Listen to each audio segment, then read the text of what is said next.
변동한 율제 하에서 자본 도피에 직면한 한국 경제. 홍종학 경제 스케치북. 환율이 1,400원대에 근접할 정도로 폭등하면서 다시 경제 위기가 거론되고 있다. 지난번 레고랜드 사태 당시에도 환율이 오르자 IMF 사태를 거론하는 경우가 많았었다. 그러나 현재는 외환보유고가 충분하고 국민연금과 한국투자공사의 해외투자 그리고 서학개미들의 해외 증권 투자가 많아 순대외 금융자산이 7천억 달러를 넘고 있다. 또 당시와는 달리 현재는 시장 자율적인 변동환율 제도를 유지하고 있다.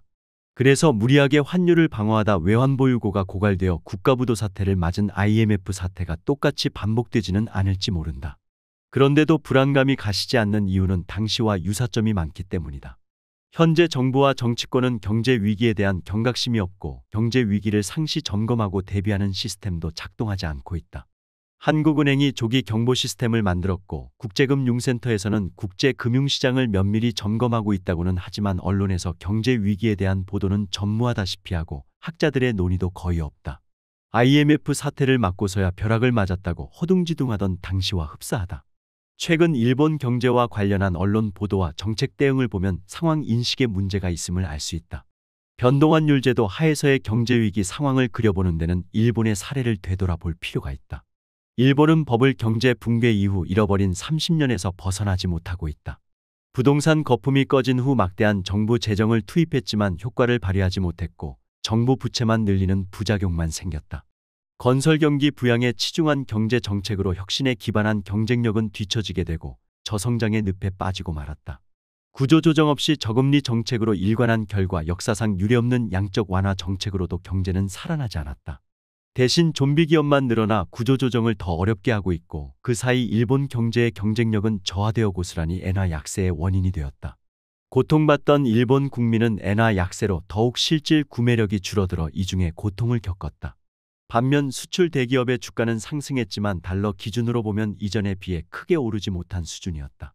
그럼에도 국내 언론에서는 일본의 주가 상승을 대대적으로 보도하며 우리도 일본과 같이 밸류업 정책을 취해야 한다는 엉뚱한 처방을 내놓았고 어처구니 없게도 그 제안을 따라 정부가 밸류업 대책을 발표하기도 했다. 경제 위기를 대처해야 하는 정부가 잘못된 진단을 하고 있다면 그 자체가 중요한 위기 요인이다.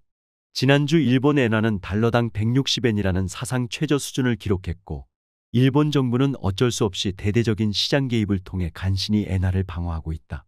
선진국 중 최대 수준인 재정적자와 만성적인 저금리 정책으로 인해 금리를 올릴 수도 내릴 수도 없는 진퇴양난의 상황에서 서민들만 고통을 받고 있다. 이런 현실은 무시한 채 주가의 인위적인 부양을 위한 밸류업을 논의하는 현실은 무언가 크게 잘못되었다. 사실상 변동환율제도 하에서의 경제 운용은 고정환율제도보다 더 어렵다. 단순히 외환보유고만 지키면 되는 것이 아니라 시장 참여자들의 반응을 면밀히 검토하면서 안정적인 경제 운용에 대한 신뢰를 제공해야 한다. 일본처럼 구조조정 없이 저금리와 재정으로 경기를 부양하는 경우 엔화에 대한 신뢰는 회복하기 어렵다. 경기도 안 좋아 금리를 올릴 수 없기 때문에 경제 정책 운용이 크게 제약을 받고 있는 상황이다. 일본을 좇고 있는 한국의 경제 운용도 이러한 상황에 직면할 가능성이 높다. 변동환율 제도 하에서 정부 정책이 신뢰를 얻지 못할 때 자본 도피 현상이 발생하게 된다. 한국은 저출산 고령화로 인해 장기적으로 성장률이 마이너스로 전환될 것으로 예측되고 있다. 미국에 비해 장기적으로 성장률도 떨어지고 혁신 기업도 없어 자본 수익률도 낮을 것으로 추정된다. 단기적으로 금리도 상대적으로 낮은 상황에서 자본이 해외로 유출되려는 압력은 커지게 된다. 과도한 건설 투자 비중으로 인해 경제의 혁신 능력이 저하되었는데도 정부는 여전히 구조조정은 등한시하고 건설 경기 부양을 위한 주택 가격 떠받치기에 안간힘을 쓰고 있다. 그러나 이러한 정책으로 부동산 가격이 높게 형성되면 혁신 투자는 더욱 어렵게 된다. 적절한 구조조정으로 부동산 가격이 하락하지 않는다면 산업 경쟁력이 살아날 수 없는데도 거품 붕괴로 인한 경기 침체를 피하려는 관료들은 문제를 해결할 의지를 보이지 않는다. 이런 상황에서 원화도 점차 가치가 떨어지게 되고 실질 소득의 하락으로 서민 경제는 살아나기 어렵다. 내수 위축으로 장기 침체에 빠질 가능성이 높다. 한국 경제의 전망은 이미 매우 어둡다. 가장 큰 문제는 저출산인데 정부와 정치권은 저출산에 대한 대책을 마련하지 못하고 있을 뿐만 아니라 아예 논의조차 피하고 있다.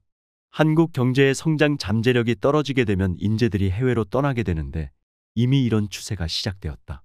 고급 인력의 국내 임금이 해외에 비해 낮기 때문이다. 인적 자본의 도피와 함께 자본의 도피가 발생할 때 경제는 회복하기 어려운 충격을 받게 될 것이다. 중남미 국가들이 오랫동안 성장하지 못한 이유인데 한국 경제가 직면한 위험이 되었다.